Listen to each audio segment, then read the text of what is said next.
Hello, my friends.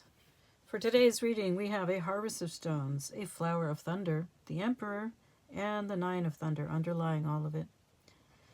All right, so the Nine of Thunder, this is the Nine of Swords. This is a lot about fears, anxieties, and about them becoming real, or possibly becoming real, because what we think does have a much better chance of becoming real, whether we realize it or not. Sorry. Anyway, the Harvest of Stones and the Flower of Thunder, that's Pentacles and Swords. So Pentacles is about bringing things into material reality. And of course, you really don't want to bring your anxieties into material reality, but this is a suit of doing just that.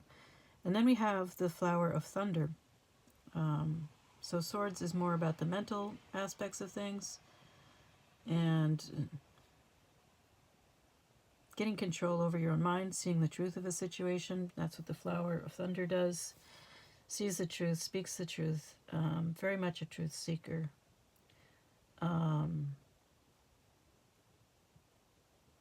So perhaps they are able to stay above their fears and anxieties. The one thing that to consider here is that this is two different people, and they are in two different suits. So they are not really aligned right now because they're working on different things, working on different issues. Now, I found the Emperor card was the last one to come out, and it was a bit of a surprise. I think that both people are working on this element of mastery of the self, being consistent, being disciplined, being in charge of one's own existence. So being authentic, true to oneself, and in that way, through their consistency and authenticity, you become an example that others want to follow. You become a leader. Not through any force, but through simply being your best self. Of course, you're always your best self, but you can always be a better version of your best self.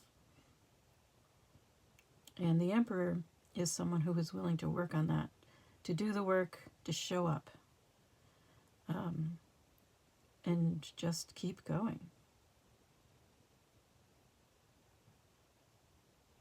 So, it looks like both people have been doing that, I think. Doesn't mean you're in alignment.